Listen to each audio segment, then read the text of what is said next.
सारा आकाश उत्तरार्ध चैप्टर 8। थकान का भी एक अजीब नशा होता है। अपनी कोठरी के सामने वाली छत पर मैं एक छोटे से खटोले पर इस तरह पड़ा था जैसे पानी पर रखी नाव पर पड़ा हूँ।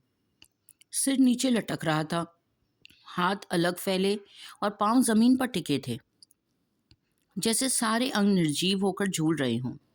नीचे सब लोगों से बातें करने की आवाज़ आ रही थी। अब अमर की शादी होगी। जैसे ही घर में कदम रखा, परिचित आवाज़ सुनी। बैठक में जरा सा झोंक कर देखा, मामा जी थे। आश्चर्य हुआ, मेरी शादी के बाद वे अब आए हैं। नाराज हो गए थे। जरा सा झिझका और ऊपर चला गया। तभी नीचे से आवाज़ आई, अरे समर, तू तो हमसे मिला ही नहीं बेटे। उनको शायद मेरे आने की खबर मिल गई। बड़ी अनिच्छा से उठकर नीचे आया। वे बैठक में ही बैठे थे।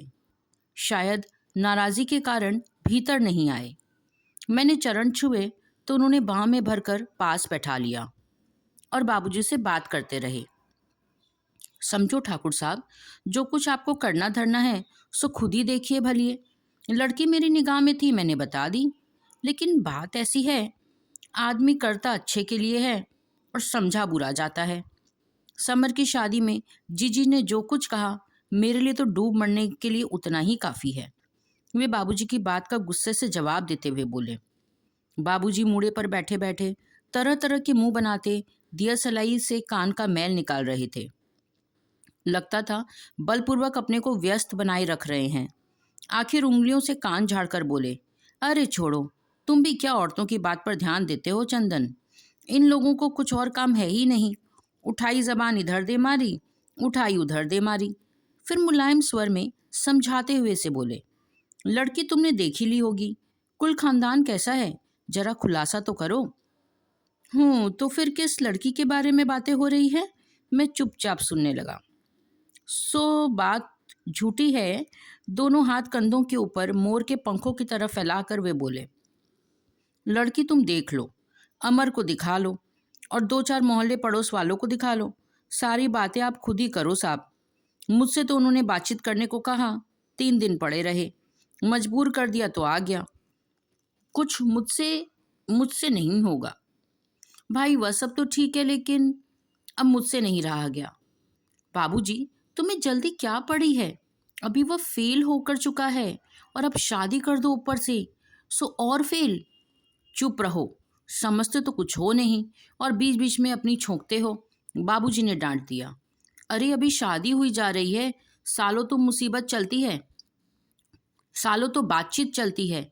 मेरी आंखों के आगे सब हो हवा जाए तो गंगा नहाऊं, पता नहीं फिर क्या होगा। उनकी आवाज़ भर्रा गई। संयत करने के लिए वे सामने रखा हुआ हुक्का पीने लगे। मामा जी ने गुड़गुड़ाकर उनकी तरफ बढ़ा दिया। एक कश लगाकर बोले, पास फेल तो लगा ही रहता है, उसके लिए कोई जिंदगी थोड़ी रुकती है। हाँ तो चंदन जी, भाई बुरा मानने की तो बात यह है, समर की शादी की तरह गोल गोल बात करके इस बार नहीं रखना चाहते। लेन देन की बात साफ होगी। बाबूजी के यूं डांट देने से अपमान की कड़वाहट दिल में उमड़ उठी और आंख भर आई। मुझसे तो तबीयत ही भर गई। अब अमर की शादी और कर लो। अभी तो घर में चकचक कम है, सो एक आदमी का खर्चा और बढ़ा लिया जाएगा। अरे ठीक है, शादी किसी की नहीं रुकती, लेकिन जरा अपने पैरों पर खड़ा होने लायक तो होने दो। लेकिन नहीं, यहाँ तो बीच में बोलना गुनाह है। अब लेन देन की बातें साफ होंगी, फिर लेन देन पर झगड़ा भी होगा।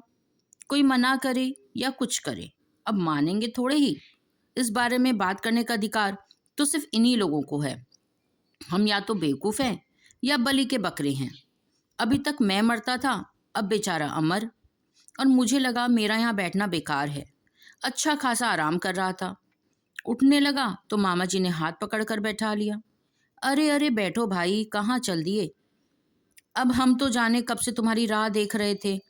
चले कहाँ गए? घूंट लील कर बोला, कॉलेज चला गया था मामा जी। अमर ने भाई साहब की बिटिया को लाकर बाबूजी की गोद में रख दिया। निहायत तटस्थ की तरह चला गया, मानो उसे इन बातों से कोई मतलब नहीं था। मामा जी बोले, अच्छा अच्छा, कॉलेज जाने लगे? फिर प्रसन्नता से सिर हिलाकर कहा, बड़ा अच्छा है, खूब पढ़ो बेटा, विद्या ही सच्चा धन है। मैं चुप था। कहो, और सब ठीक ठाक है? बड़े कमज़ोर दिखाई दे रहे हो। क्या बात है? तंदुरुस्ती की तरफ ज़्यादा ध्यान नहीं देते? फिर बहुत अर्थ भरे ढंग से हंसे। आजकल संग वंग में सुबह परेड करने नहीं जाते? 9 बजे से पहले कुंवर साहब का सबेरा ही नहीं होता। परेड क्या दोपहर में जाएंगे? बाबूजी ने बच्ची को खिलाते हुए धीमे स्वर में कहा। लेकिन उनकी बात के तीखेपन से मैं तिलमिला उठा। वे उस दिन की याद दिला रहे थे। मन में आया, झटके से सिर उठा कर कह दूं, सुबह 10 बजे से पहले मेरी आंख नहीं खुलती। कहिए क्या कहना है? लेकिन किसी तरह अपने पर सब्र करके बोला, नहीं मामा जी, ऐसी कोई खास बात नहीं है। गर्मी इस बार इधर ऐसी ज़बरदस्त है कि कुछ करने की हिम्मत नहीं पड़ती। हाँ, सो तो है ही। फिर बाबूजी की तरफ से ने खींचकर होठों की तरफ बढ़ाते हुए बोले, अब कुछ थोड़ा घर की तरफ भी ध्यान दो बेटा। यहाँ भी कुछ मदद करने की सोचो। माँ बाप का फर्ज सबसे बड़ा है। अब तुम बड़े हो गए, गृहस्थ हो गए, अपने छोटे भाइयों को पढ़ाओ। अकेला बड़ा कहाँ कहाँ तक करेगा। इस बार बाबूजी फिर बीच में बोले, इन्हें क्या चिंता है? ये बने रहे, इनकी बहू रानी बनी रहे, बाकी सारी दुनिया भाड़ में जाए इनकी बला से। कोई कड़ी बात कहने ही जा रहे थे कि मामा जी ने रोक दिया। मैंने कहा, तुम चुप रहो ठाकुर साहब, बात मैं कर रहा हूँ और आप बोल रहे हैं। एकदम बच्चा तो वह है नहीं कि समझता नहीं। और बेटा, तुम्हारी शादी कर दी, पढ़ा लिखा दिया, माँ बाप कहाँ के सहारे? माँ बाप के भी सहारे बनो। खुद दुनिया भर की मुसीबतें सहकर ये जो माँ बाप बच्चों को पढ़ाते लिखाते हैं, वह किसी उम्मीद से ही तो करते हैं ना। उन्होंने मुझे बगल में भींच लिया। जरूर बाबूजी बैठकर मामा जी के सामने रोए होंगे, वरना मामा जी को कैसे पता चला? उन्होंने कहा होगा, मैं समझाऊंगा। सब कुछ पहले से पका पकाया है। पूरी योजना मेरे दिमाग में समझ में आ रही थी। लेकिन शायद 2 वर्ष में पहली बार कोई घरवाला मुझसे प्यार से बोल रहा था, घर की बातें समझा रहा था। सारा आश्चर्य आशय समझकर अपनापन मुझे पिघलाई दे रहा था। आंखें गीली हो गई। मैं चुपचाप पाँव का अंगूठा मोड़ता सीधा करता सुन रहा था। शादी ब्याह तो सभी के होते हैं भाई, लेकिन इसके लिए कोई अपना भाई बहन माँ बाप थोड़े ही छोड़ देता है। जहाँ 4 बर्तन होते हैं, खटकते हैं। औरतों का क्या है, पल में इधर पल में उधर।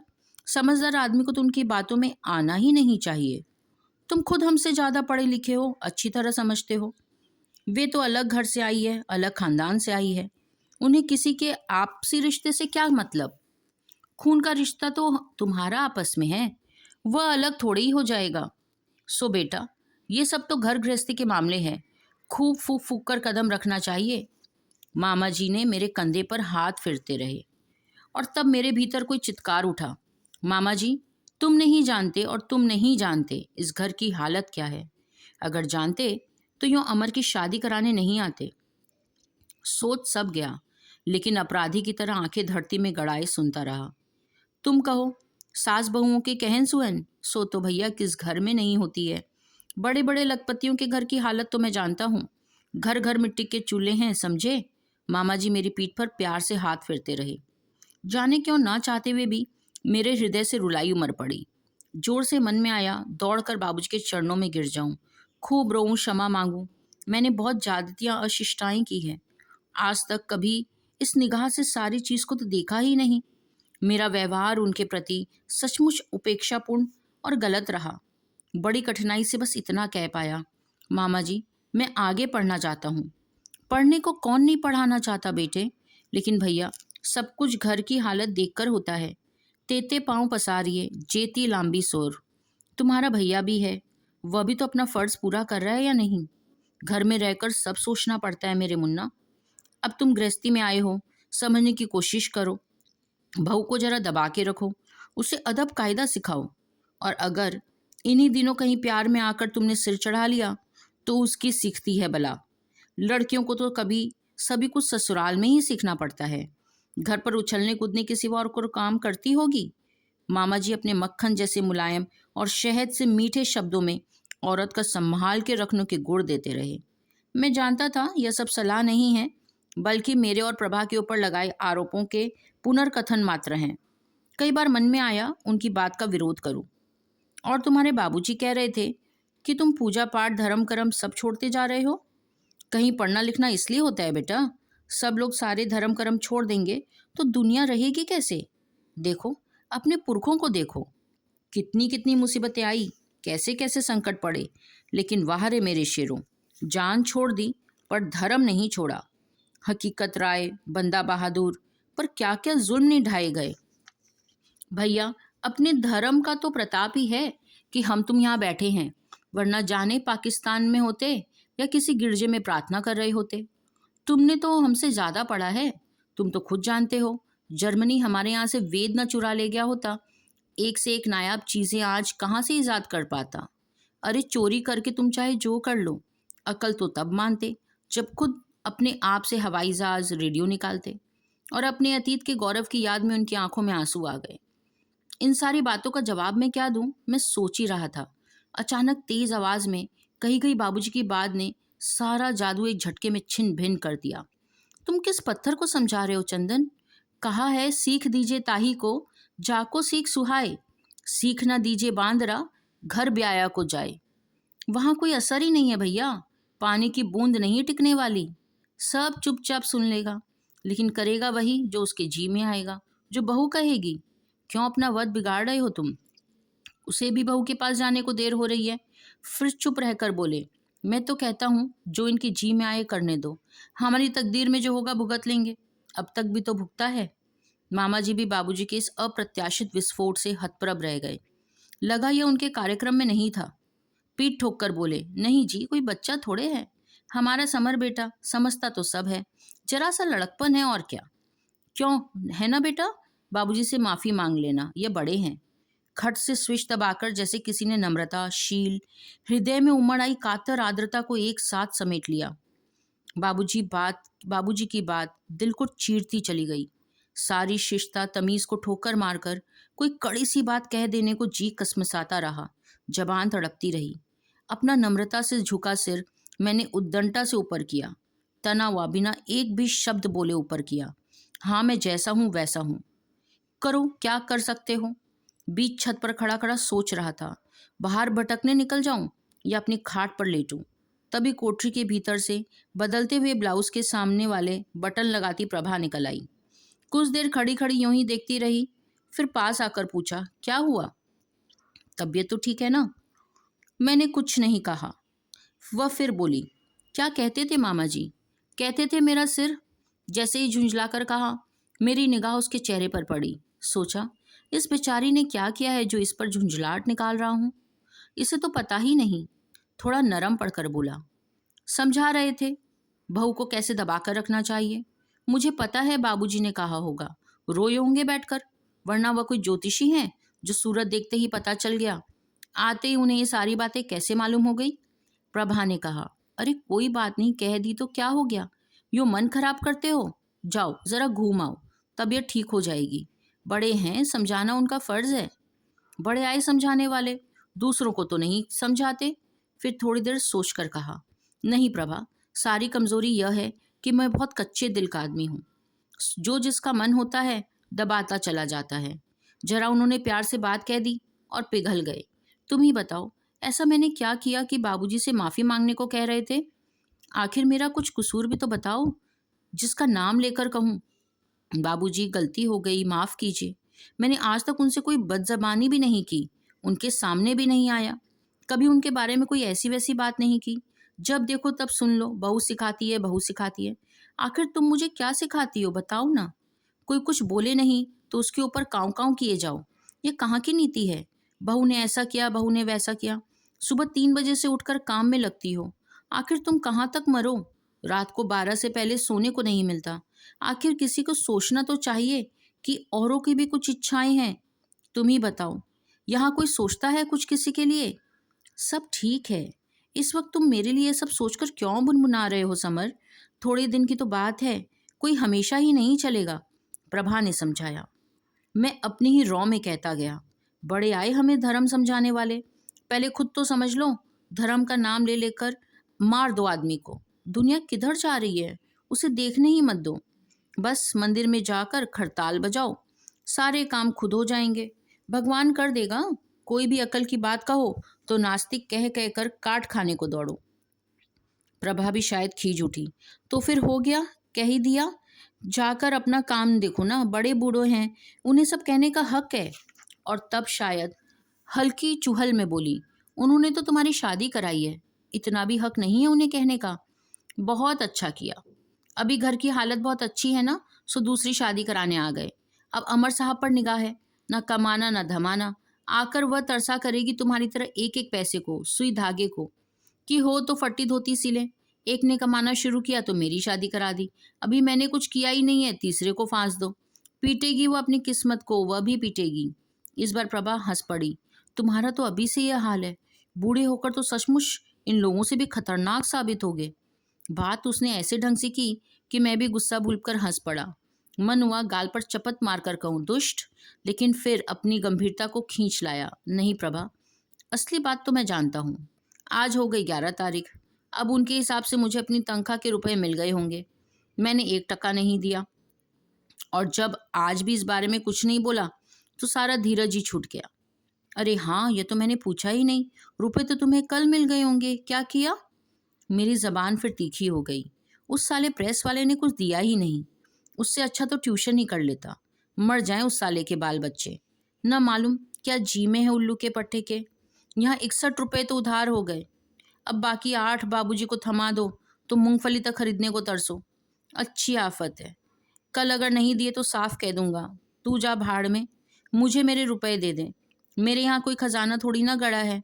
तुझे क्या चिंता, तेरे यहाँ तो अनाप शनाप चलाता है।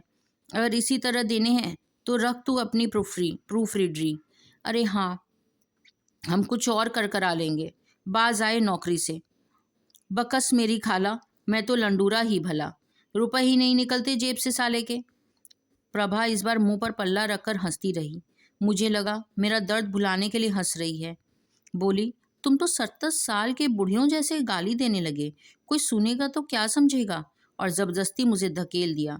जाओ जाओ, जरा खुली हवा में टहल आओ, लेकिन लौट आना जल्दी, मैं खाना लिए बैठी रहूंगी।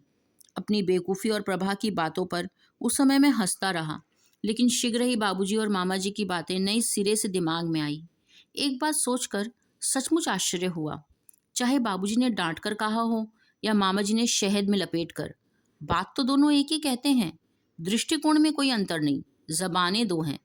सोचता हुआ मैं सड़क पर भटकता रहा, अपने आप में डूबे डूबे चलते हुए। अचानक मुझे लगा जैसे मेरे पीछे पीछे कोई आ रहा है। मुड़कर देखा तो दिवाकर सचमुच खिलखिलाकर हंस रहा था। उसके साथ कोई और भी था। जब तक मैंने उसे पहचाना नहीं, मैं एकदम डर गया। दिवाकर बोला, तुम्हें चलते वक्त ध्यान रहता है कहाँ जा रहे हो, किस लिए जा रहे हो? 2 फलांग से हम लोग साथ हैं। जाने क्या आप ही बड़बड़ाते हो, आप हाथ चलाते हो, खुद ही नाराज होना, खुद ही तन जाना, ये सब क्या है? मैं झेप कर सकपका गया। ध्यान से देखा, अंधेरे में टथस की तरह शिरीष भाई खड़े खड़े सिगरेट पी रहे थे। जब कश खींचते तो आग का फूल उनकी आंखों के नीचे चमकता। मैंने झट से नमस्कार किया। अब यह सोच सोचकर बड़ी झेप लग रही थी कि जाने कितनी दूर से ये लोग मेरे पीछे आ रहे थे।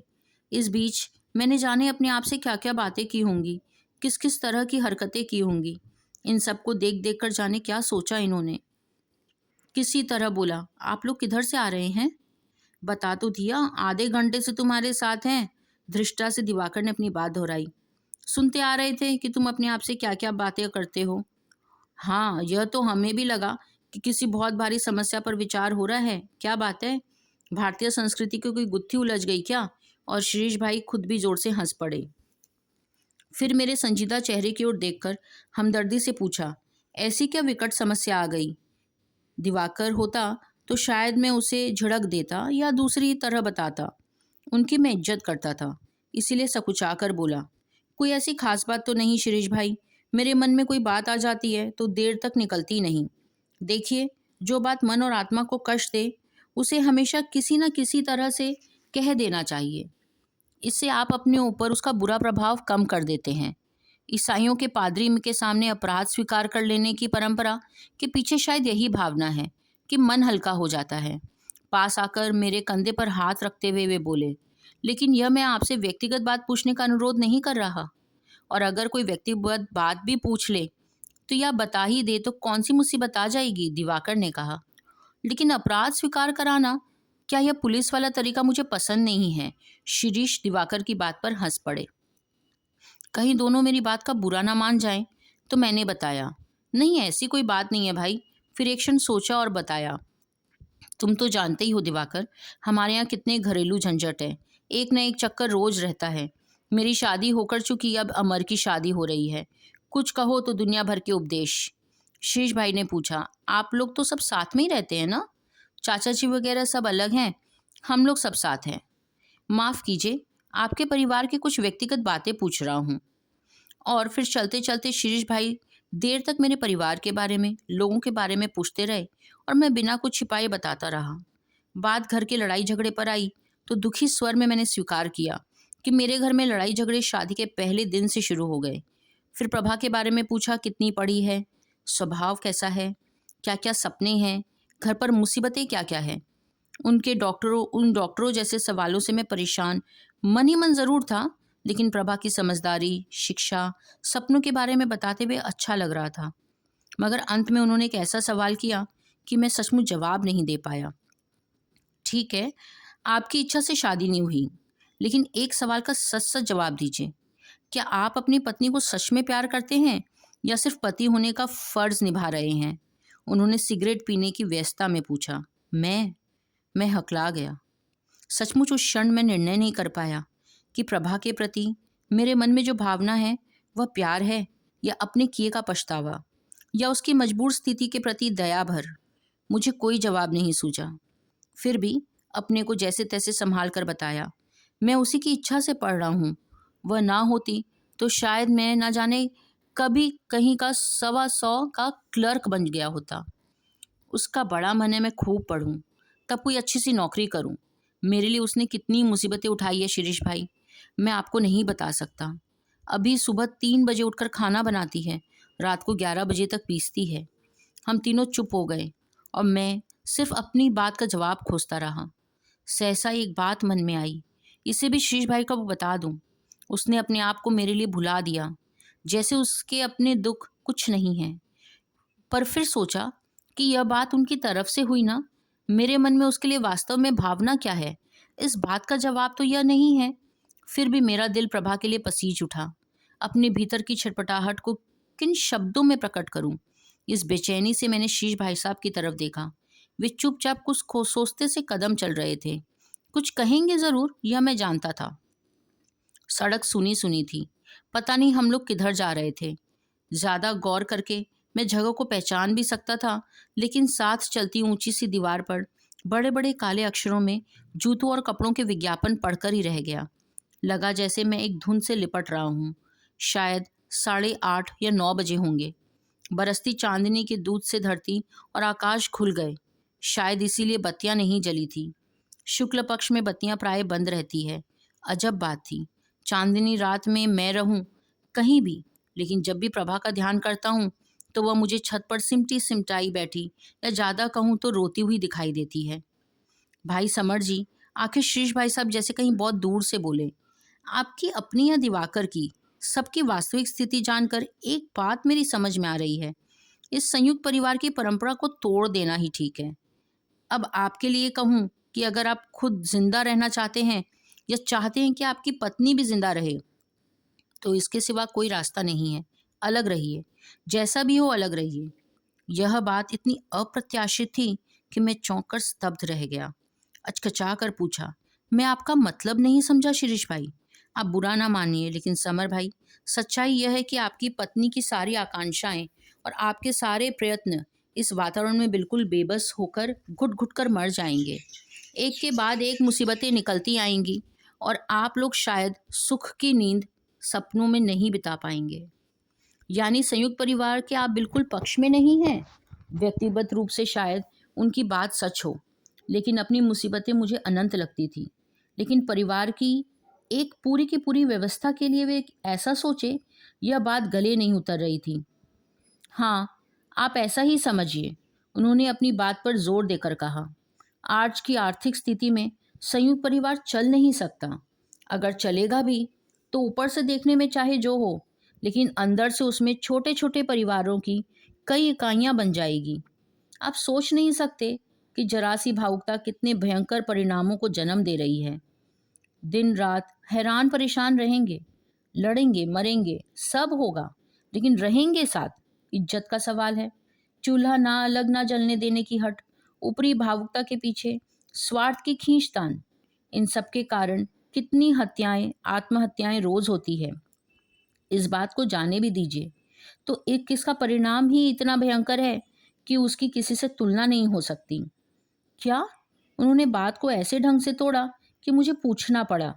यह जानकर कि हम लोग उनकी बातें ध्यान से सुन रहे हैं, उन्होंने बताया, संयुक्त परिवार का शाब्दिक आदर्श चाहे जितना महान हो, उसका सबसे बड़ा नुकसान यह होता है कि परिवार का कोई भी सदस्य अपने व्यक्तित्व का विकास नहीं कर पाता। सारा समय तो समस्याएं बनाने में या बनी बनाई समस्याओं को सुलझाने में जाता है। लड़ाई झगड़ा, खींचतान, बदला, ग्लानि सब मिलाकर वातावरण ऐसा विषैला, दम घोंटू बना रहता है कि आप सांस भी ना ले सकें। कारण आर्थिक ही है और आप जानते हैं। नतीजे हम दो हिस्सों में बटे रहते हैं। बाहर अपनी आर्थिक लड़ाई लड़ी और भीतर अपनी पारंपरिक उलझने सुलझाओ। सीधे सरल दिल दिमाग का आदमी इन्हीं झंझटों में पिस जाता है। इतनी देर बाद दिवाकर ने अचानक मुड़कर सवाल रखा, लेकिन यह तो स्थिति हुई, परिणाम कहाँ हुआ? मैंने बताया ना, परिणाम तो यही होता है कि आप अपने व्यक्तित्व का विकास ही नहीं कर पाते। अपनी शक्तियां और प्रतिभा को सही दिशा में बढ़ाने का आपको अवसर ही नहीं मिलता। या कहें, आप अपने आप को ऐसी बातों में उलझाकर थका डालते हैं कि आपका दिल दिमाग अपने सपने पूरे करने लायक ही नहीं रह जाता। पढ़ाई लिखाई या किसी भी बौद्धिक और मानसिक विकास के लिए आपके पास शक्ति बची नहीं कहाँ पाती है। हमारे यहाँ बहुत अच्छे ब्रेन न आने का सबसे बड़ा कारण यही है। उल्टा सीधा रट रटाकर पास हो गए, समझ लिया कि बहुत बड़ा काम कर लिया। जिसे रटते हैं वह खुद ही किसी की जूठन होती है। संसार के ज्ञान, विज्ञान, साहित्य, दर्शन को कुछ देने की बात तो दूर, आप उसके विकास तक से परिचित नहीं हो पाते। वहाँ जो कुछ भी आप जानते हैं, किसी की उगली निगली जूठन या 50 साल पुरानी बातें। अपनी इस मजबूरी को असफलता या सफलता का नाम देकर कहने छिपाने लगते हैं। हमें संसार के ज्ञान विज्ञान को जानने की जरूरत ही क्या है? अब हम संसार की सबसे ज्ञानी जाति के अलंबर हैं। हमने संसार को बहुत दिया। यूं रूढ़िवादी बुद्धुओं की एक के बाद एक पलटन तैयार होती जाती है। अपनी बिखरी बात को समेट कर वे बोले, भैया, मेरे सीधे साधा हल यही है, आप अलग रहिए, घर के लिए जो जिम्मेदारी महसूस करते वह पूरी कीजिए। मैं इस व्यक्ति की विश्लेषण प्रतिभा पर चकित था। सारी बातें मेरी समझ में ऐसे आसानी से आ रही थी कि आश्चर्य हो रहा था। इतनी सीधी बात आज तक मेरी अक्ल में क्यों नहीं आई? अचानक एक सवाल सूझा, लेकिन शिरीष भाई, यह तो घोर स्वार्थ की बात हुई ना। माँ बाप जाने किन किन आशाओं से बच्चों को पालते हैं, पढ़ाते हैं, लिखाते हैं। सोचते हैं बुढ़ापे में सहारा देंगे, हारी बीमारी में मदद करेंगे, वंश को आगे बढ़ाएंगे। बच्चे समर्थ होते ही अलग हो जाते हैं, तो यह स्वार्थ नहीं है? देखने में स्वार्थ लगता है, लेकिन बच्चों के व्यक्तित्व को विकास न देकर, उनकी उन्नति को अवसर न देकर, बाप यदि इन सबको अपने आप में बांधे रखे, तो उसकी जगह क्या यह अच्छा नहीं है कि उन्हें स्वयं विकसित होने दे? आपकी इस बात को फर्ज की तरह उनके मन में उगने ना दे। जहाँ तक मैं समझता हूँ, एक दो संतानों के साथ इस तरह का संकट आता ही नहीं। संयुक्त परिवार अभिशाप बन जाता है। और वहाँ जहाँ कई संतानें हों, आर्थिक रूप से परिवार समर्थ न हो और आय के साधन बहुत कम हो, अब ऐसी जगह माँ बाप सोचते हैं कि बेटे पर मेरा हक है। पत्नी सोचती है वह किसी का बेटा हो या ना, उसका पति तो ज़रूर है और उसकी कमाई पर सबसे पहला हक भी उसी का है। फर्ज ही अदा करना है तो अलग रहिए, अपने साथ एक आध अपने छोटे भाई बहन को रखिए। इस तरह आप माँ बाप का अपना बोझ, परेशानी भी हल्का कर देंगे। साथ ही व्यवहारिक अनुभव कहता है, इससे संबंध भी बाद में अच्छे बने रहते हैं। भाई भाई बाद में ही अलग होते हैं, लेकिन उस अलग होने पर एक कांड होता है, दुर्घटना होती है, अक्सर बोलचाल बंद हो जाती है। माँ बाप को खुद चाहिए बच्चों को समर्थ बनाकर उन्हें अपनी अपनी शक्तियों का परीक्षण करने के लिए छोड़ दें, मदद करें। उनकी जरा सी भावुकता ही का सब साथ रहे, कितना नुकसान करती है यह। काश इन सबको सुनने के लिए प्रभा होती। रास्ते भर सोचता आया, सारी बातें प्रभा को बताऊंगा, बाबूजी को समझाऊं तो शीश भाई साहब को गालियां और मिले। हम भी देखें कौन से तुम्हारे दोस्त हैं जो ऐसी अच्छी सीख दे रहे हैं। इन लफंगे दोस्तों के साथ रहोगे तो यही सीखोगे। मामा जी ने सचमुच हमारे यहाँ खाना नहीं खाया।